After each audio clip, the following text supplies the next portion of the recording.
A paz do Senhor Jesus para todos, meus queridos e amados irmãos. Deus seja louvado na vida de cada um de vocês. Muito obrigado pela vossa audiência, você que sempre nos acompanha no YouTube, no Facebook e nas redes sociais. Muito obrigado.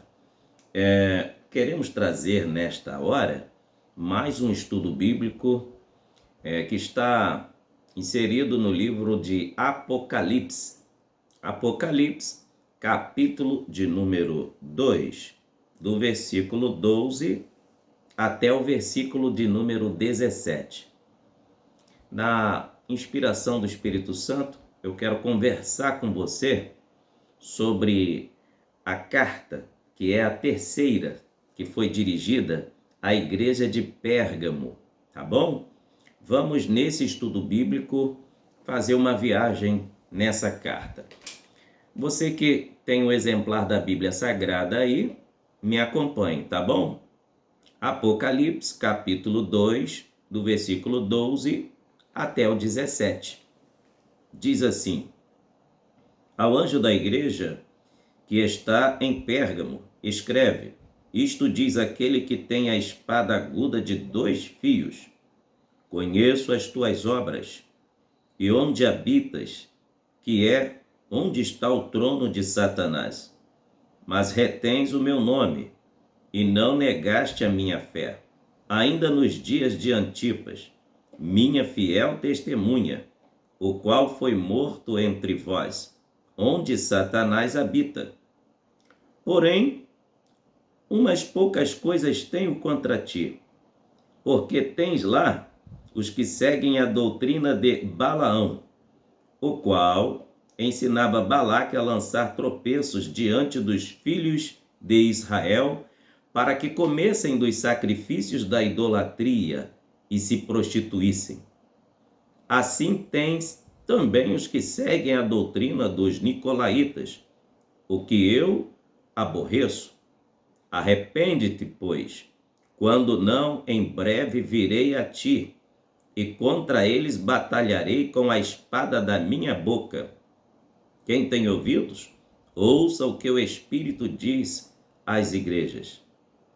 Ao que vencer darei a comer do maná escondido, e dar-lhe-ei uma pedra branca, e na pedra um novo nome escrito, o qual ninguém conhece, senão aquele que o recebe.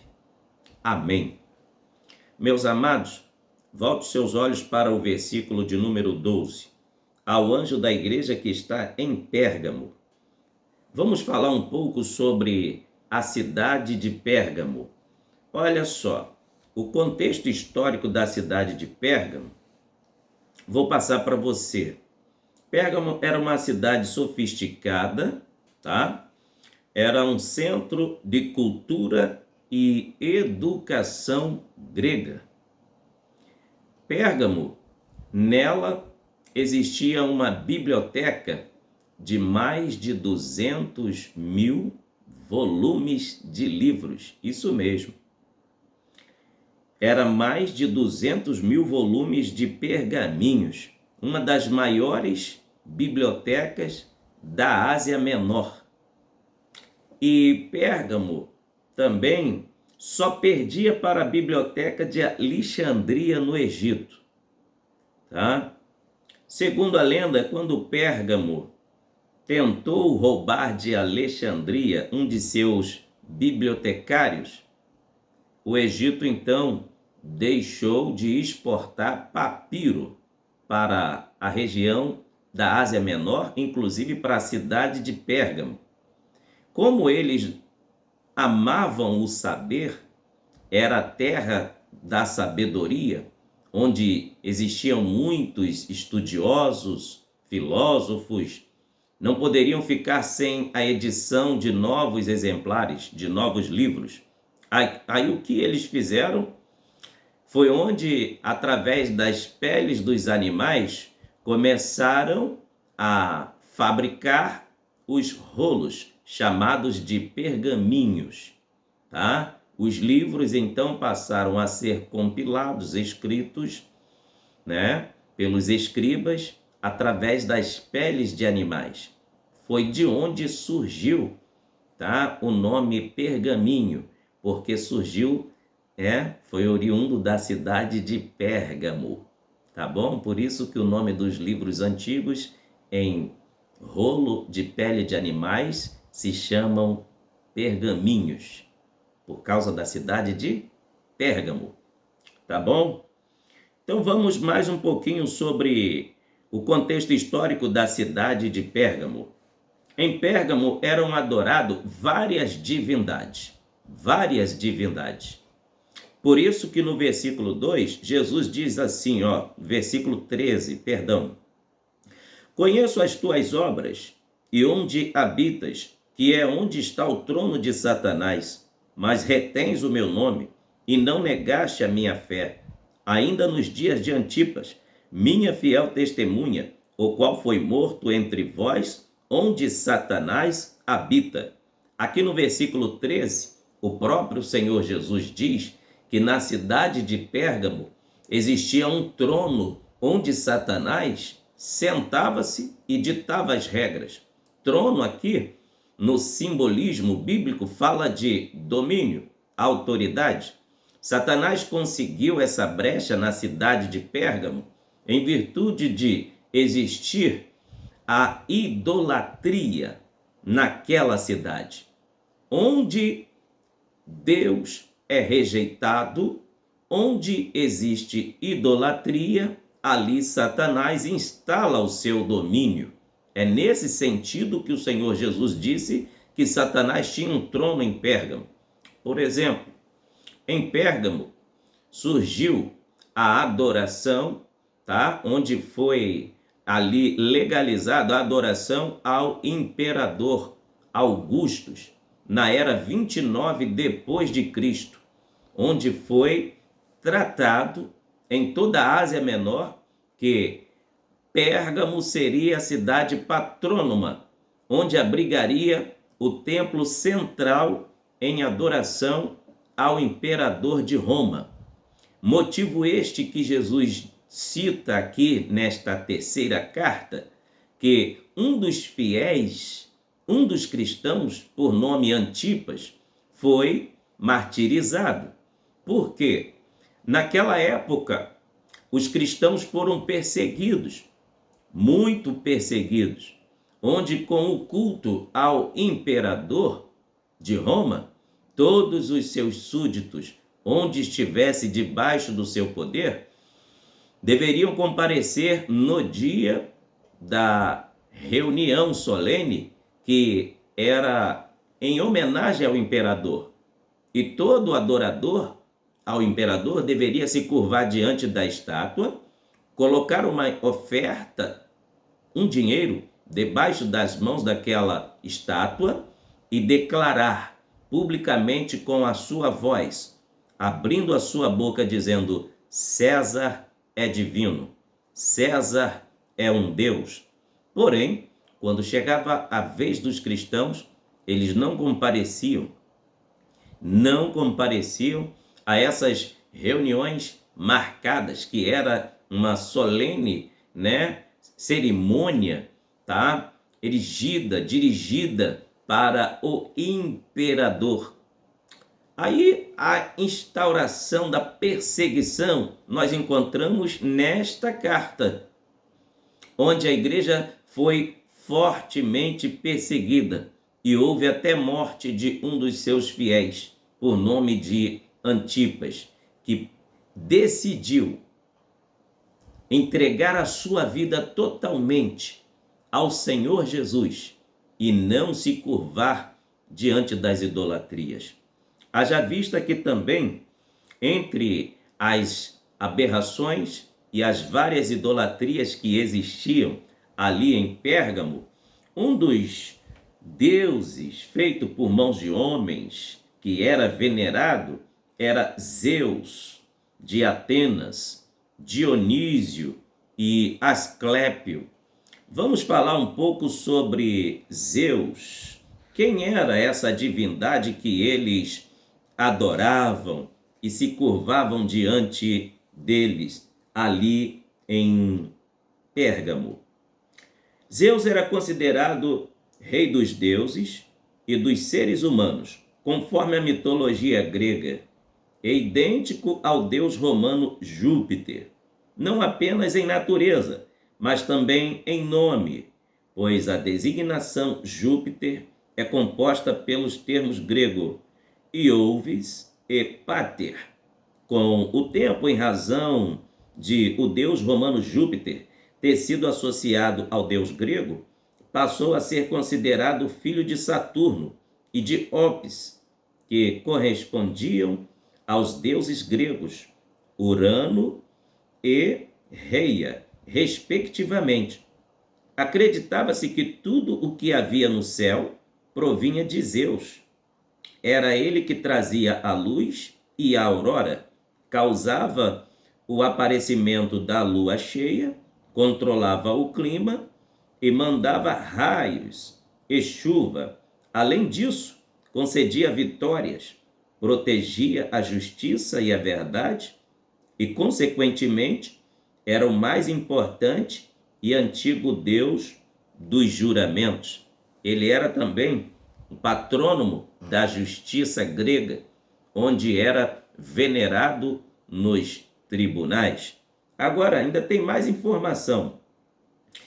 Zeus é mencionado por meio de seu nome grego na passagem de Atos dos Apóstolos. Eu peço que você confira aí, anote aí essa referência. Em Atos dos Apóstolos, capítulo 14, do versículo 11 ao 12. Quando as multidões viram que Paulo fizera, gritaram em língua licaônica, dizendo: os deuses em forma de homens baixaram até nós. A Barnabé chamaram de Júpiter e a Paulo Mercúrio, porque era este o principal portador da palavra. É provável que Barnabé tenha sido identificado com Zeus, Júpiter, por causa de sua aparência imponente, e Paulo com Hermes, Mercúrio, em razão de sua eloquência.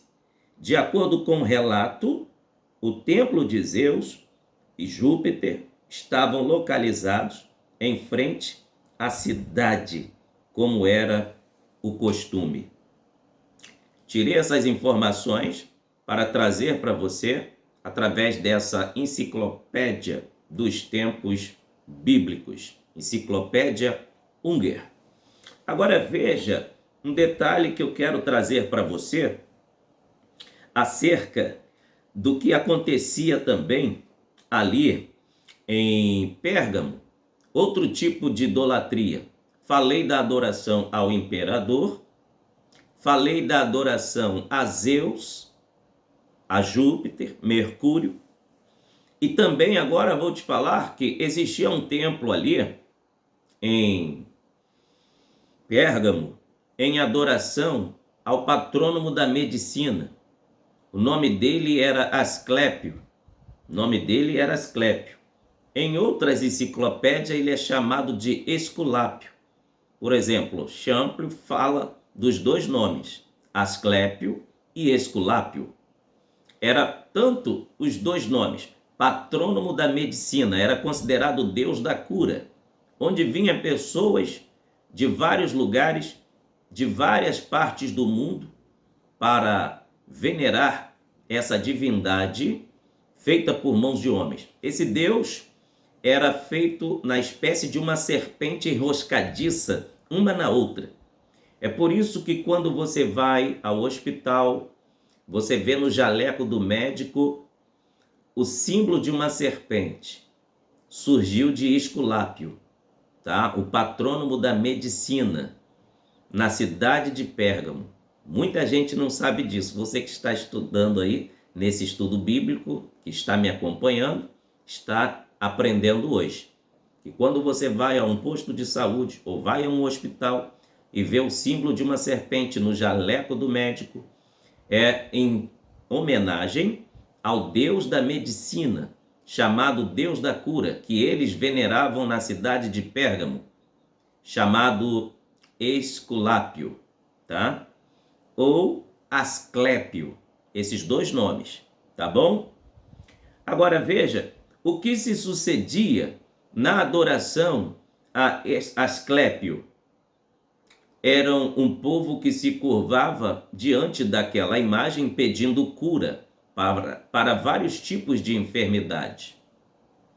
E dependendo do grau da enfermidade, como cegueira, paralisia, quanto mais intensa fosse a enfermidade, quanto mais grave fosse, a pessoa, dependendo do diagnóstico, deveria passar a noite no templo. Isso mesmo, passaria a noite dormindo no templo. Por quê? Conforme nos conta o contexto histórico também, narrado, nos informa que na cidade de Pérgamo, enquanto esse deus da medicina era cultuado, serpentes eram soltas dentro daquele santuário dedicado a Zeus. Sabe quantos templos foram construídos em homenagem a Zeus? A Asclépio, o deus da medicina? 200 templos aproximadamente, que atingiu toda a Ásia Menor e se espalhou para outros países. 200 templos foram dedicados ao deus da medicina. E o ritual de adoração a esse deus eram serpentes que eram soltas, e a Bíblia diz que a serpente é o símbolo de Satanás, tá? E as pessoas doentes dormiam ali no chão com serpentes circulando nos seus corpos. Tinha que esperar até o amanhecer para ver se viria a cura. E também no templo erigido a Esculápio ou Asclépio, como você queira, que era o patrônomo da medicina, existiam os magos, os encantadores, os astrólogos e principalmente os magos ficavam realizando obras de magia, enquanto o povo estava deitado ao chão, sendo circulado por serpentes em todo o seu corpo. Com isso, Satanás era idolatrado, Satanás era adorado, porque serpente não tem poder de curar ninguém, muito menos um Deus feito por mãos de homens. Você vê o engodo de Satanás foi quebrado no livro de Atos dos Apóstolos. Por isso que a igreja foi perseguida no início. Quem não lembra de quando Pedro e João subiam juntos à hora da oração, a hora nona, 3 horas da tarde? Eles iam orar. E quando eles iam orar, encontraram na porta do templo um aleijado, um coxo, que era conhecido de todos que frequentavam aquele culto. Mas naquele dia foi um dia diferente. Pedro e João iam para a oração, mas já iam cheios da unção do Espírito de Deus. Quando aquele homem ergueu as mãos para pedir uma esmola, Pedro disse: nós não temos prata nem ouro, mas o que temos, isso te damos. O que tenho, isso eu te dou. Em nome de Jesus. Pegou na mão do paralítico, do coxo, e disse: levanta e anda. Na mesma hora, o homem foi curado. Aquilo ali foi o próprio Senhor Jesus confrontando a adoração a Asclépio ou Esculápio, que era o deus da medicina. Pedro, cheio do Espírito Santo, pega na mão do paralítico e diz: em nome de Jesus, levanta e anda. Ele levantou e começou a andar. E não somente andou, mas correu e saltou dentro do templo e causou um impacto. E a notícia se espalhou. Por que que Deus causou um confronto pelo Espírito Santo, curando aquele coxo? Quem se lembra que eu disse alguns minutos antes que para algumas pessoas que depositavam a fé em Asclépio, o deus da medicina em forma de serpente, tinha que passar por sessões de rituais, enfrentar uma noite inteira dentro do templo de Asclépio, para ver se seria curado no outro dia de manhã. E no outro dia era uma decepção, porque Satanás não cura ninguém, ele engana, mas curar não cura não. Aleluia! Mas Pedro, tomado da unção do Espírito Santo, na mesma hora disse: em nome de Jesus o Nazareno, levanta, levanta e anda. E o homem andou na mesma hora. Não foi necessário passar uma noite no templo. Foi na mesma hora que a palavra profética foi liberada. Glória a Deus. Quem cura é o Espírito Santo. Quem cura através das mãos dos crentes, da igreja, é o poder do Espírito Santo. Então, o Deus da medicina, chamado de Asclépio ou Esculápio, foi desafiado em Atos capítulo 3. E o nome do Senhor glorificado, porque a Deus toda honra e toda glória. Então, na cidade de Pérgamo, acontecia muito o fato das pessoas serem enganadas, mas a igreja do Senhor Jesus estava instalada na cidade de Pérgamo.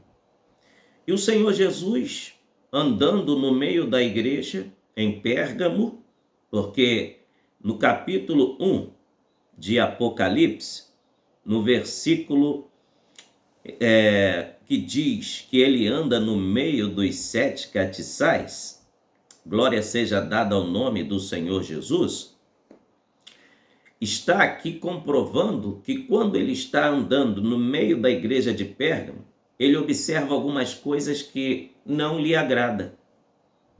Olha aqui o descontentamento do Senhor Jesus, no versículo 14. Ele diz assim: porém, umas poucas coisas tenho contra ti, porque tens lá os que seguem a doutrina de Balaão, o qual ensinava Balaque a lançar tropeços diante dos filhos de Israel, para que comessem dos sacrifícios da idolatria e se prostituíssem. Quem foi Balaão? Balaão foi um homem que foi contratado pelos moabitas. Moabe percebeu, o rei de Moabe percebeu que Israel estava crescendo muito, estava passando no seu território. Vamos ler aqui no livro de Números, capítulo 22. Balaque ficou preocupado. Olha o que diz, Números 22, do versículo 1 em diante. Depois partiram os filhos de Israel e acamparam-se nas campinas de Moabe, além do Jordão, na altura de Jericó. Vendo, pois, Balaque, filho de Zippor, tudo o que Israel fizera aos amorreus, Moabe temeu muito diante deste povo, porque era numeroso, e Moabe andava angustiado por causa dos filhos de Israel. Por isso Moabe disse aos anciãos dos midianitas: agora lamberá esta congregação tudo quanto houver ao redor de nós, como o boi lambe a erva do campo. Naquele tempo, Balaque, filho de Zippor, era rei dos moabitas. Você viu que o descontentamento de Balaque foi porque ele estava preocupado com o crescimento de Israel. Balaque aqui é representante de Satanás. O rei Balaque contratou Balaão. Quem foi Balaão? Um mágico, um mago, um encantador famoso. Era um feiticeiro que realizava práticas de magias negras, como agouro, abrindo o ventre de animais, tirava o fígado dos animais, levantava para o sol. Ele também era o tipo de feiticeiro que usava flechas e atirava ao ar para escolher a sorte. Era o tipo de feiticeiro que usava também a hidromancia, usava água nos copos para adivinhar o futuro. Era também um tipo de necromante, porque lidava com uma espécie de rituais de magia negras, fazia voodoo. Ele invocava os mortos, por isso que ele era um necromante. E isso fazia parte da cultura cananeia. Era um feiticeiro terrível, foi contratado. Só que na primeira vez que ele é contratado, ele rejeita o convite. Pela segunda vez, o rei de Moabe manda a segunda comitiva e ele rejeita. Na terceira vez, mandou uma proposta de dinheiro muito alta. E então ele aceitou. Quando ele aceita ir para amaldiçoar e profetizar contra o povo de Israel, é o tipo de pessoa que faz as coisas espirituais por dinheiro. E nos dias de hoje, está terrível a situação. Quando Jesus andou na cidade de Pérgamo e muito especialmente na igreja, ele observa que dentro daquele local, naquela igreja, existia pessoas que estavam profanando o sagrado, estavam misturando as coisas espirituais com as profanas, seguindo as doutrinas de Balaão. Veja que Balaão foi um homem que tentou amaldiçoar Israel. Você observa a história em Números capítulo 22 até o capítulo 25. Se pelo lado externo, com palavras de maldição, ele não conseguiu amaldiçoar Israel, quando a gente lê o capítulo 25 de Números, do versículo 1 até o versículo de número 3, você vai ver que ele conseguiu influenciar Israel por meio da cultura daquele povo, que Deus, em Levítico, havia proibido de Israel dar seus filhos e suas filhas para se casarem com parentes de moabitas, de cananeus, perezeus, heveus, filisteus, gigazeus, jebuseus, toda aquelas nações que rodeavam Israel. Mas o que aconteceu? Os filhos de Israel, quando atravessaram as campinas, desobedeceram a Deus. Balaão, então, ele persuadiu ao rei dos moabitas a convidar os moços. Leia o capítulo 25 de Números e confira o que estamos relatando nesse estudo bíblico. Ele então persuadiu, ele deu o seu sinal persuasivo ao rei de Moabe, dando conselho a ele, dizendo, faça festas para Baal Peor e convida, manda as moças, as nossas moças que são treinadas desde o seu nascimento a venerar e a adorar as nossas divindades, a convidar aos jovens de Israel para o nosso banquete, porque no nosso banquete tem as comidas que são oferecidas aos nossos deuses.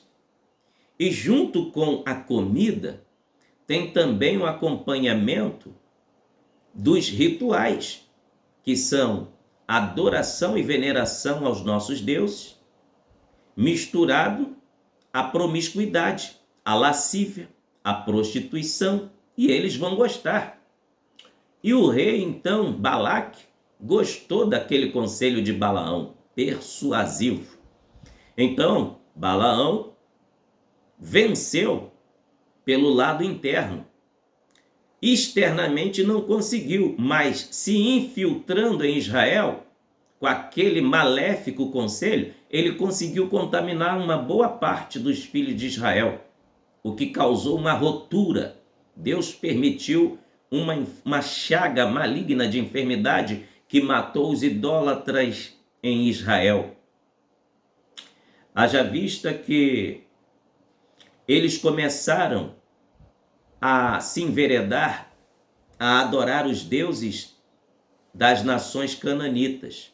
Por isso que aqui em Apocalipse, no capítulo 2, a gente vê no versículo 14, o Senhor Jesus reprovando, tá, as obras de Balaão. Quais eram os deuses que eram adorados pelos cananitas? Milcom e Moloque. Eu vou ler novamente na Enciclopédia dos Deuses das Nações, Enciclopédia Hunger. Vou mostrar para você que tipo de ritual era feito nessas festas. Milcom era um dos deuses, uma das divindades que era adorado pelos moabitas. Vamos ver aqui. Milcom. O seu nome significa o rei deles. Grafia alternativa de Malcã, que significa consulte. Era o deus nacional dos amonitas, conforme 1 Reis, capítulo 11, versículo 5 e versículo 33. Jeremias também vai falar sobre essa divindade maligna no capítulo 49, versículo 1 e versículo 3. O profeta Sofonias também fala sobre ele no capítulo 1 e versículo 5. Também referido como abominação dos filhos de Amon, que é os amonitas que adoravam Milcom, que está registrado em 2 Reis, capítulo 23, versículo 13. Embora Salomão tenha prestado culto a este Deus, mais tarde Josias destruiu os santuários dessa divindade. Glória a Deus. Agora vamos falar sobre outra divindade que tinha o mesmo patamar, a mesma forma de ritual de adoração que era adorado pelos cananitas, pelos moabitas, pelos amalequitas. Moloque. Olha o que se fazia. Eles também adoravam a Quemos. Era o mesmo tipo de adoração. Quemos era outra divindade que tinha o mesmo ritmo de adoração a Moloque. Veja só. No hebraico, significa Meleque, que quer dizer rei. Divindade semítica, cultuada por meio de sacrifício de crianças.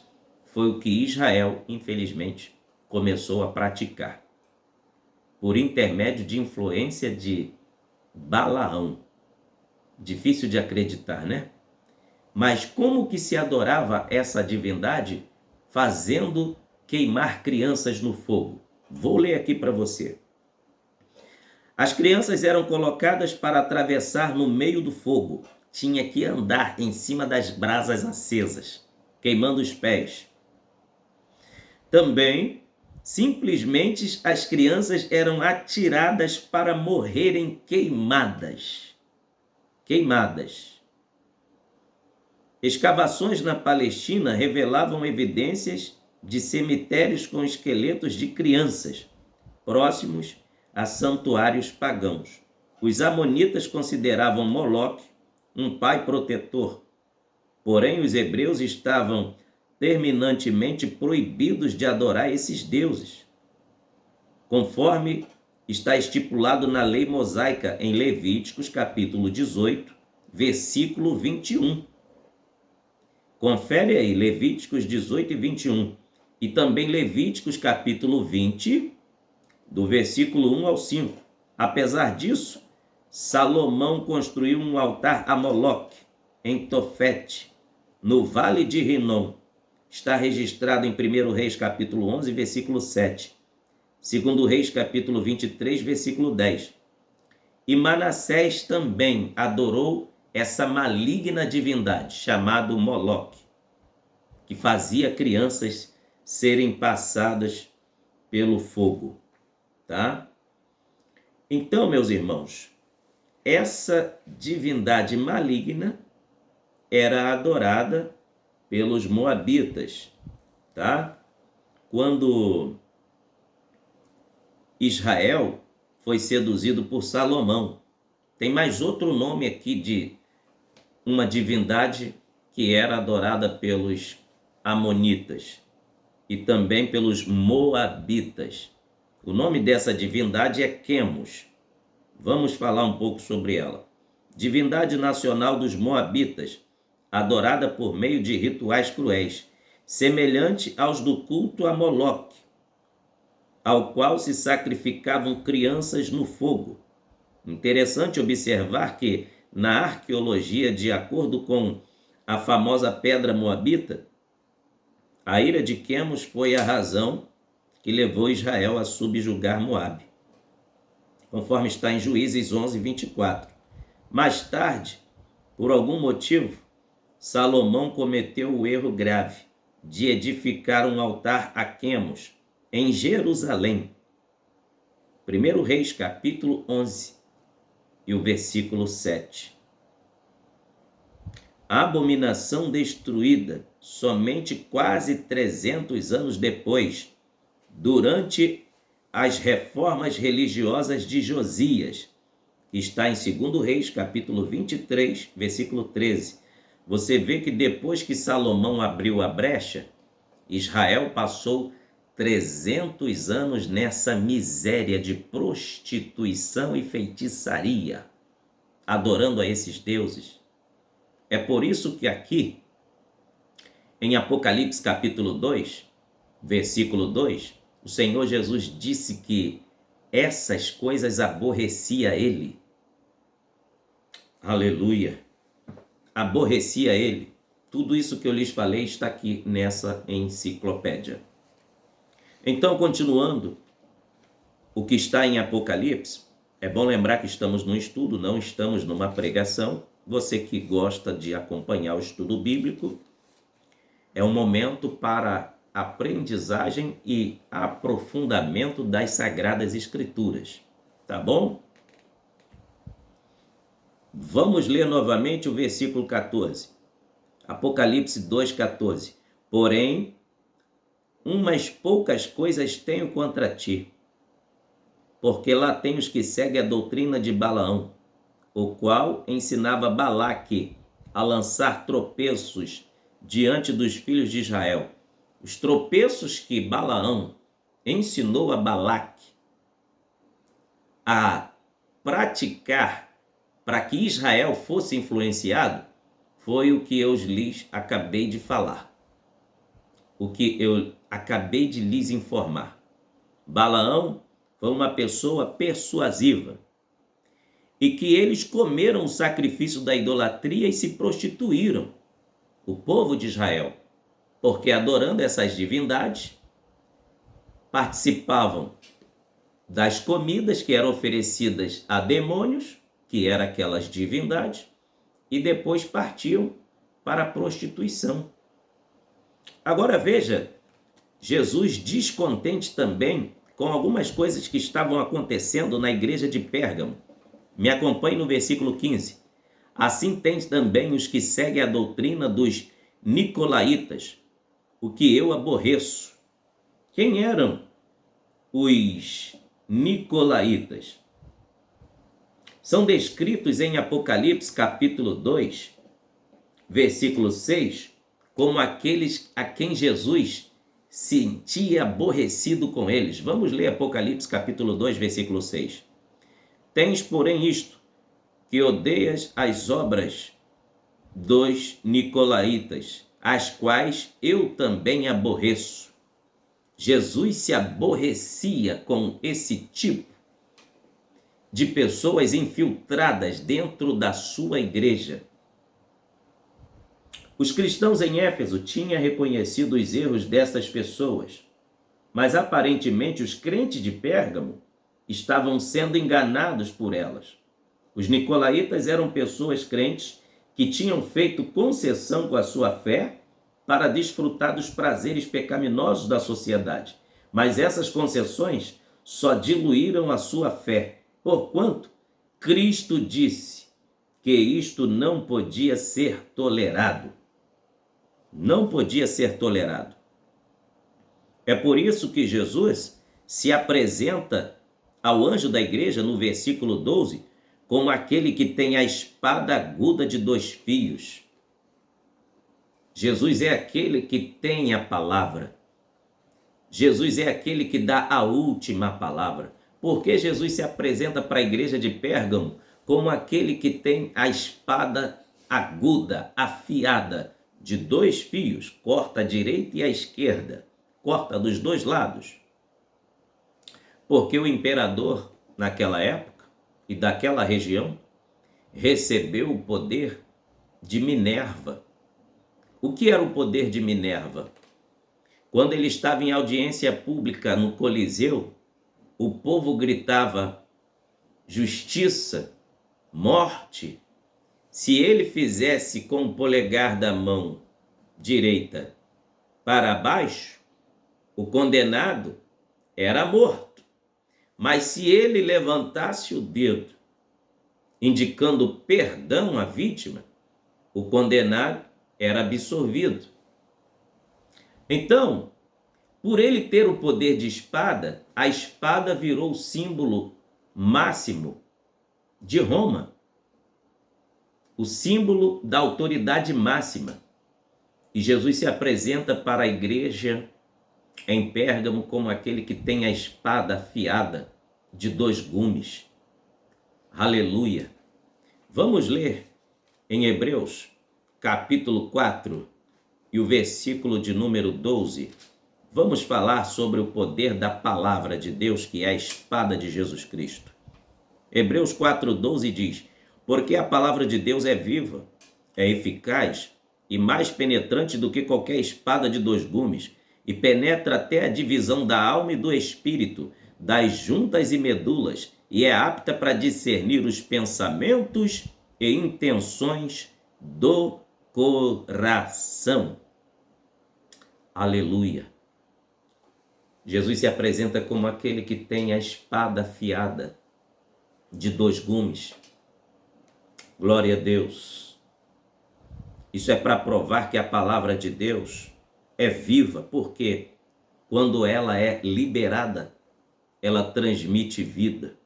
Ela é eficaz porque ela não volta vazia para o que foi liberada para fazer.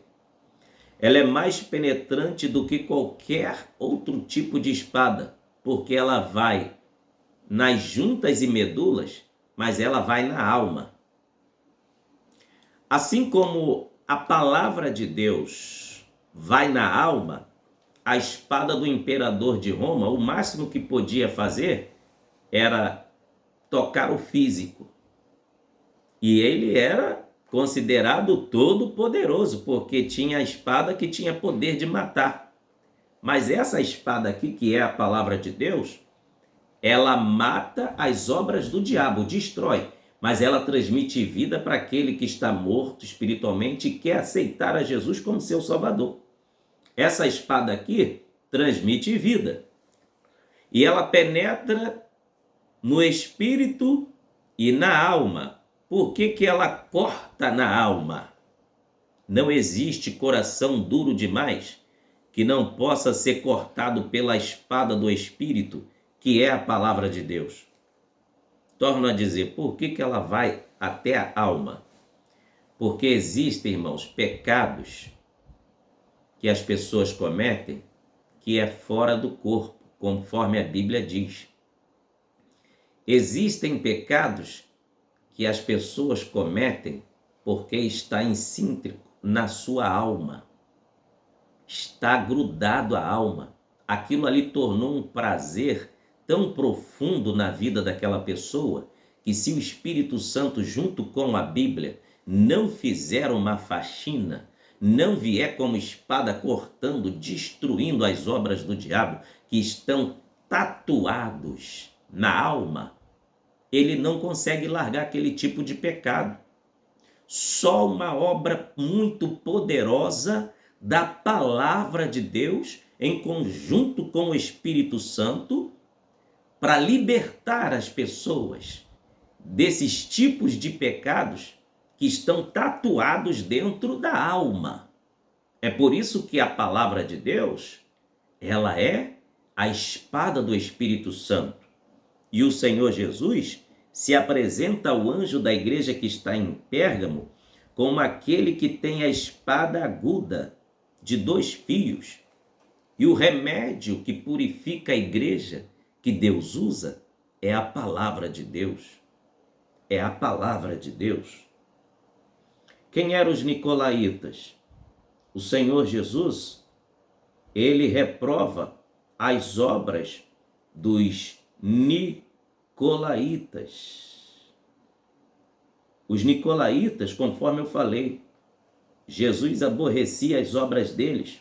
Em Apocalipse capítulo 2, versículo 6, a última parte do versículo, eram pessoas crentes, mas que tinham feito concessões com a sua fé. O que os nicolaítas diziam? Que a mesma seita dos gnósticos, que Deus não se importava com a matéria, que poderiam praticar todo tipo de pecado com o corpo, porque o que importava para Deus era a alma. Irmãos, a Bíblia diz que Deus quer espírito, alma e corpo santificados para o dia do arrebatamento. Então essa história de dizer que Deus só quer o coração e não se importa com mais nada, venha como está e fique do jeito que está, com a Bíblia não cola. Com a Bíblia não dá. Jesus disse: vinde a mim todos os que estáis cansados e oprimidos, e eu vos aliviarei. E ainda ele oferece ajuda, dizendo: ó, o meu jugo é suave e o meu fardo é leve. Tomai sobre vós o meu jugo. Deixa o jugo do pecado de lado. E se você não tem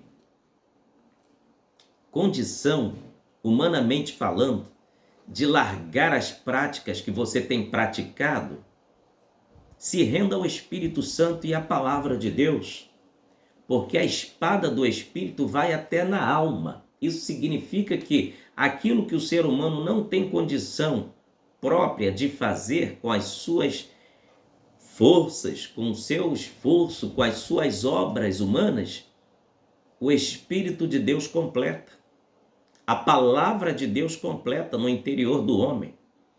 Estamos caminhando para o final do nosso estudo. Olha o que Jesus fala a partir do versículo 16 para a igreja em Pérgamo. Arrepende-te, pois quando não brevemente virei a ti contra eles e batalharei com a espada da minha boca. O remédio para a igreja é a palavra de Deus. O que decide o futuro dos crentes é a palavra de Deus. O que define se estás salvo ou perdido é a palavra de Deus. Então não pode faltar na Bíblia, não pode faltar na igreja a Bíblia, palavra, tempo para palavra. Porque Jesus está dando o veredito aqui, ó, que o remédio para esta igreja é a espada que sai da boca dele. Jesus disse para Satanás lá no deserto: nem só de pão viverá o homem, mas de toda palavra que sai da boca de Deus. Então receba esta palavra nesse estudo bíblico. Arrepende-te. Olha o que diz o versículo 16. Arrepende-te, pois quando não em breve virei a ti, e contra eles batalharei com a espada da minha boca. Eles aqui, na realidade, são aqueles que estavam infiltrados dentro da igreja, tentando persuadir os que estavam vivendo em santidade. E nos dias de hoje, tem acontecido isso? Claro que tem. Quantos que estão tentando se infiltrar dentro da igreja do Senhor Jesus para dizer que o que antigamente era certo ficou errado, e o que antigamente era dito que era errado, hoje se considera certo. Mas quem vai batalhar contra essas pessoas persuasivas, com o espírito de engano dentro das nossas igrejas, dentro da igreja de Jesus Cristo? A própria palavra de Deus. A própria palavra de Deus vai provar que estes estavam no erro, estão no engano. Arrepende-te. O que é arrependimento? O evangelho do arrependimento, o modelo dele é o que está registrado em Mateus, capítulo 3, do versículo 1 ao 2, que é a pregação de João Batista, que não fazia concessão com o pecado. Olha o que diz Mateus capítulo 3, versículo 1 e 2. E naqueles dias apareceu João Batista, pregando no deserto da Judéia, e dizendo: arrependei-vos, porque é chegado o reino dos céus. Veja que, para se enquadrar no reino dos céus, é necessário arrependimento. Não adianta a pessoa dizer que é de Deus se não se arrependeu das práticas pecaminosas que outrora cometia, usado por Satanás. Não tem como a pessoa continuar na prática do pecado e dizer que se arrependeu. O verdadeiro evangelho mostra para nós, conforme Paulo escreveu aos Efésios capítulo 4, do versículo 22 até o versículo 31, como que funciona o verdadeiro arrependimento. Olha Paulo, usado pelo Espírito Santo, conversando com a igreja de Éfeso a partir desta carta. Confira aí Efésios 4, 22 em diante. Que quanto ao trato passado vos despojeis do velho homem, que se corrompe pelas concupiscências do engano, e vos renoveis no espírito da vossa mente, e vos revistais do novo homem, que segundo Deus é criado em verdadeira justiça e santidade. Por isso, deixai a mentira e falai a verdade, cada um com seu próximo, porque somos membros um dos outros. Irai-vos e não pequeis, não se ponha o sol sobre a vossa ira, não deis lugar ao diabo. Aquele que furtava, não furte mais, antes trabalhe fazendo com as mãos o que é bom, para que tenha o que repartir com o que tiver necessidade. Não saia da vossa boca nenhuma palavra torpe, mas só a que for boa, para promover a edificação, para que dê graça aos que a ouvem. E não entristeçais ao Espírito Santo de Deus, no qual estáis selados para o dia da redenção. Toda amargura, ira, cólera, gritaria, blasfêmia e toda malícia sejam tiradas dentre vós.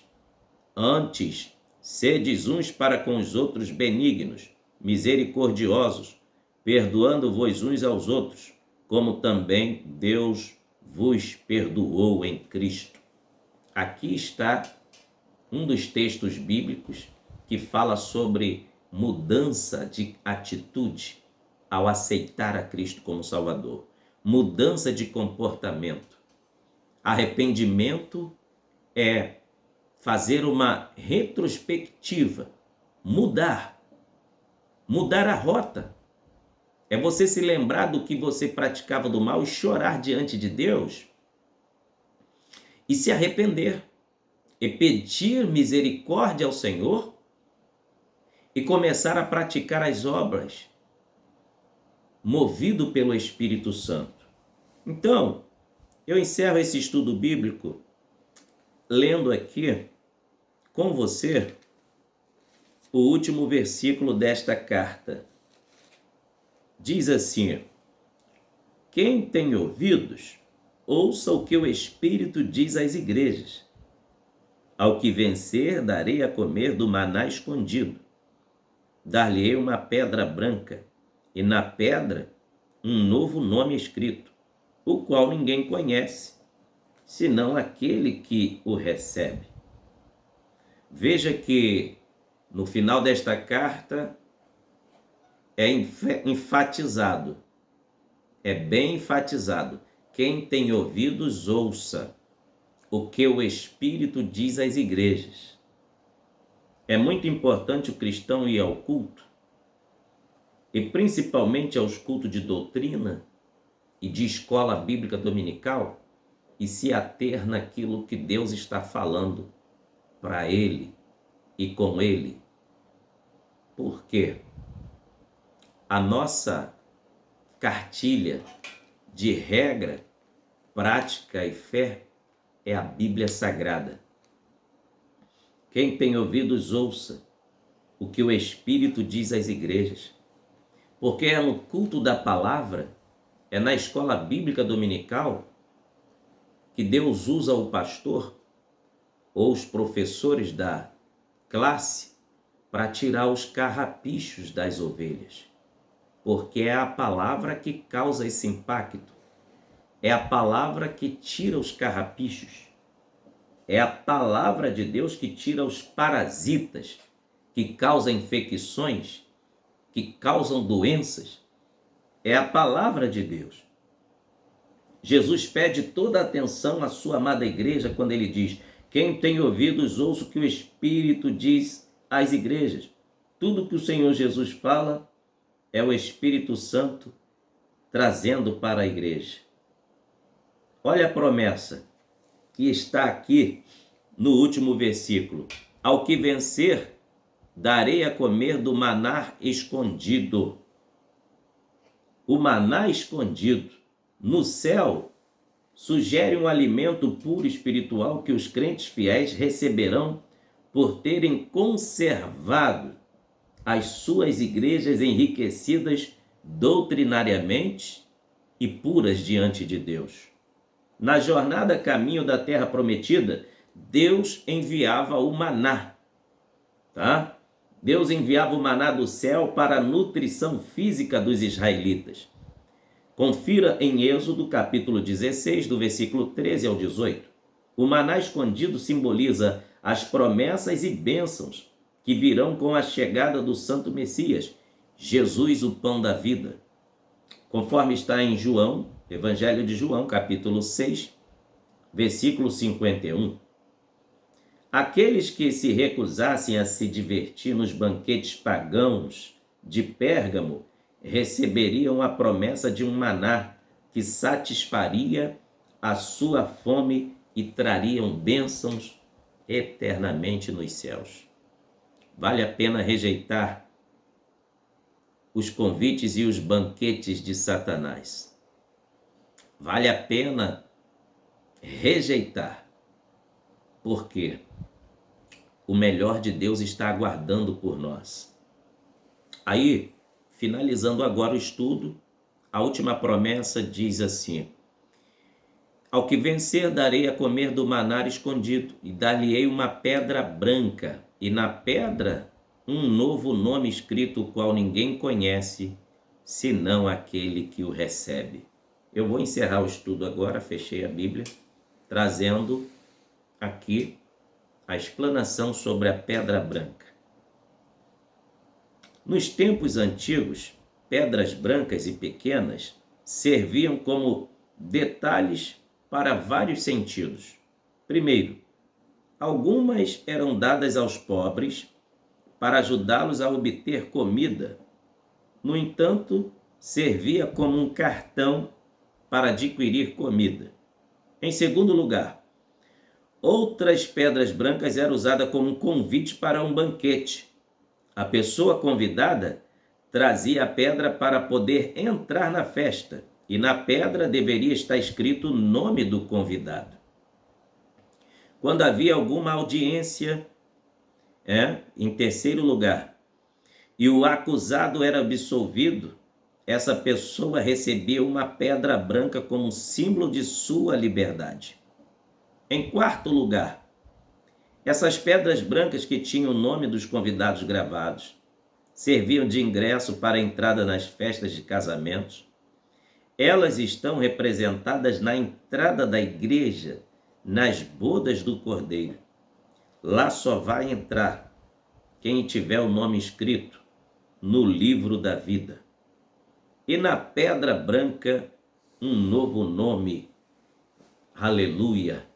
Eu encerro esse estudo bíblico agora, dizendo para você, meu querido e minha querida irmã, obrigado por ter ficado até o final desse estudo, mergulhando nas Sagradas Escrituras e aprendendo da Palavra de Deus. Em breve, a igreja será arrebatada.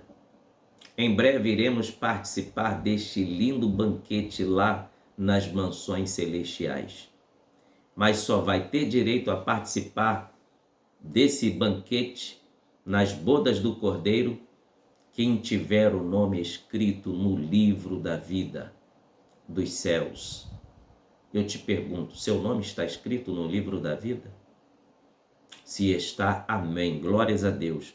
E se ainda não está, eu convido a você a aceitar a Cristo como seu Salvador. Confesse os seus pecados a Jesus.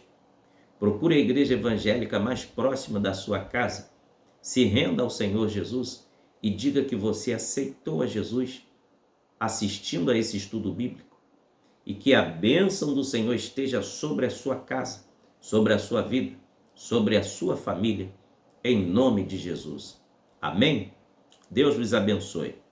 Quero agradecer mais uma vez a você pela sua atenção e pela sua dedicação. Querendo nos convidar para estar na sua igreja, pregando a palavra, ministrando em estudos bíblicos, dando palestras, o nosso telefone é DDD 21 e o número 97272 4894. Eu sou o pastor Márcio Gomes, sou membro na Assembleia de Deus, Ministério Plenitude. Nossa igreja é ligada à CEADER, CGADB, Convenção Geral das Assembleias de Deus, no Brasil. Deus vos abençoe, em nome de Jesus. Amém.